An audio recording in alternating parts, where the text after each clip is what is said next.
Well, hello, hello, hello. Much love to you all. May God bless you all. Hit the like button, share this out at 7 p.m. Eastern tonight on Past Rank Podcast. We're doing Psalm 44. And at 7 p.m. Eastern tomorrow night on this channel, we're doing a message called Who's to Blame?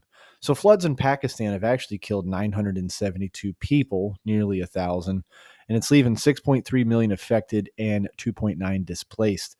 Now, all the people that have been displaced from these floods, but why we say there's 6.3 million people affected is because the dengue mosquito-borne virus is actually hitting out there pretty hard, and they're actually expecting this to even last till early December with the outbreaks, particularly in the flooded affected areas. This is symptoms usually appear 3 to 14 days after.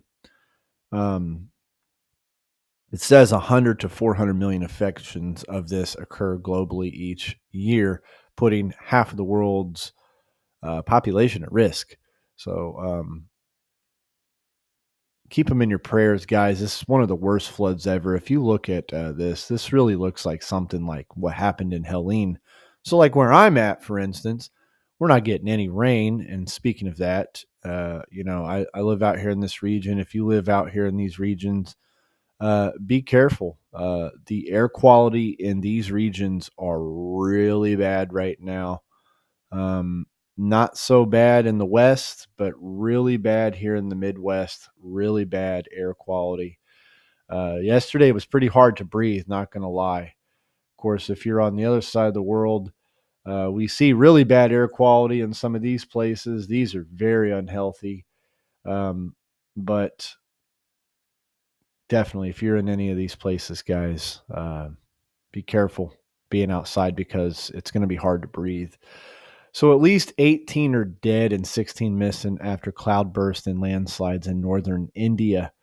Here's another bad flood situation going on.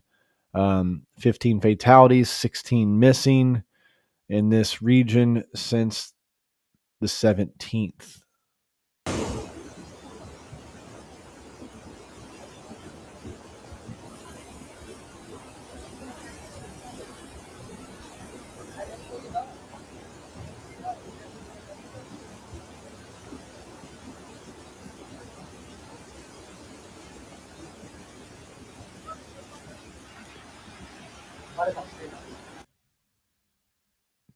Worldwide, so much going on, guys. And I mean, all you got to do is turn your computer on like I do, and it just seems like everybody's talking about the same thing nonstop. Why everybody's missing out on the other things going on. I mean, we definitely need to be praying that people start seeking the Lord God throughout these times. I know I've said this many times when we see things like this, but guys, there's a lot of unbelievers.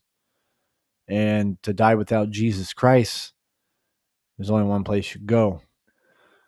So out here in Dearborn, Michigan, the Muslim mayor unleashes on Christian residents at the city, "You are not welcome here." It's actually telling people they're not welcome. Um, so this guy, Ted Biram, raised concerns about renaming Warren Avenue after a local Arab American leader at the city council meeting last week. Mayor Abdul unleashed his fury. "It seems very proactive to have those signs up here," Barham said, pointing to the prior remarks of another Arab American news outlet and editor that maybe we should name it Hamas or Hezbollah Street. Hezbollah bombed the embassy in Beirut, including many Americans. So I just feel it's quite inappropriate. So he goes on to say, "What are you, Islamophobic? Although you live here, I want you to know as mayor, you are not welcome here. The day you move out of the city will be the day I launch a parade celebrating the fact that you moved out of the city." It's pretty harsh words to say, but guys, I got brothers and sisters over there in the UK, and it's turning so radical over there. Before too long, this country is going to be the exact same. Right now you have like when you're I don't pay attention to politics very much, but it's like a 51-49 vote. And these are like, or sometimes like 50-50. These are some of the closest votes we've ever experienced to where we are seeing a radical increase of people with these types of views in this country. Um, Look, I'm for every type of race, nationality, whatever. Everyone needs Jesus.